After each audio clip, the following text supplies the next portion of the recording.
So, this video, in this retrospect, is going to be about an unpublished game, but a Saints Row game. It's not going to be Money Shot or Saints Row the Cooler or anything like that. No, I'm going to focus on Enter the Dominatrix. And from my experience from watching the 10th Anniversary Edition, the content that was shown, and after going through the Enter the Dominatrix DLC, I have quite a bit to say about this subject. I'm going to talk about the old mechanics of telekinesis, which was basically didn't have any programmed animation for, and also the first idea of wall crawling, which was that you grab onto the wall and you jump up to it. Some of that stuff is pretty good. So, yeah. It was a very, very, very early project back when THQ was failing and all that. And I'm used to the community, the Godzilla guy and Flippy. I used to watch their videos, but I never created content back then. I started back in 2017, and I didn't even start covering video games and media until this year. So the original mechanics were just in the testing grounds, what would feel good. And a lot of the stuff was really good. A lot of good ideas. Got a lot of perspective. What I really missed was Donnie's mission. Because I really would love to see that. And I had my own fan fiction written out where you do rescue Donnie and you do experience that mission, but he dies a few missions later, like Saints Row, Carlos and Lynn style. So he would appear in the game, but only temporarily. And the original idea of Paul, the whole thing, was there from the beginning. And the whole thing with the sex dungeon and the pony racing cart thing, all of it was pretty phenomenal. But there were two things I actually really wished were in the actual game. And that was the Paul mission, where you actually go inside Paul and destroy him like that. And the whole Donnie mission. I really would have liked to see. This is just my quick review and my quick comments on the unpublished and unreleased Saints Row .5 Enter the Dominatrix, named after the old PlayStation 2 classic Enter the Matrix, by Shiny Entertainment, I believe. And some of the things in the game, and Enter the Dominatrix and all of that,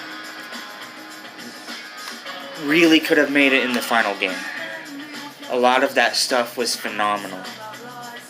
You can scratch the whole dinosaur thing. You can even scratch the Pony Cart Zemos mission. But everything was pretty fantastic.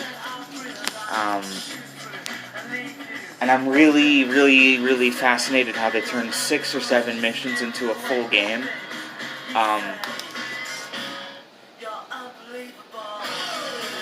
And I wanted to pause that real quick and end this with this.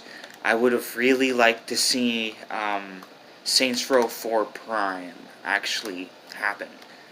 I mean, like, that could still happen. Johnny could still be in your team, and fighting an evil Johnny could actually work even more with Johnny being alive. But that's just what I have to say.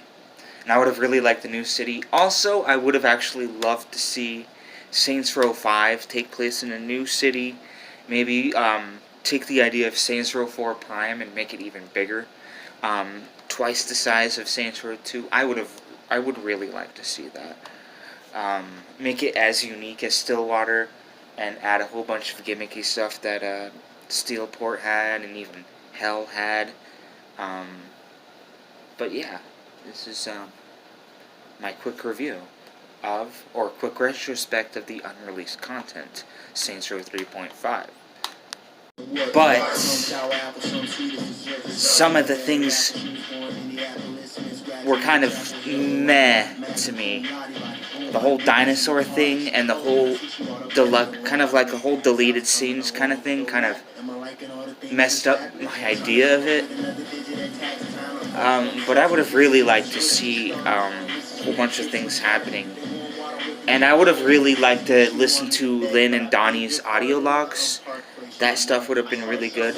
But also, in Saints Row Enter the Dominatrix, one of the builds had all of this, like, all these side effects around the city. Kind of like the alien UFO idea. I don't know why that didn't make it in the game.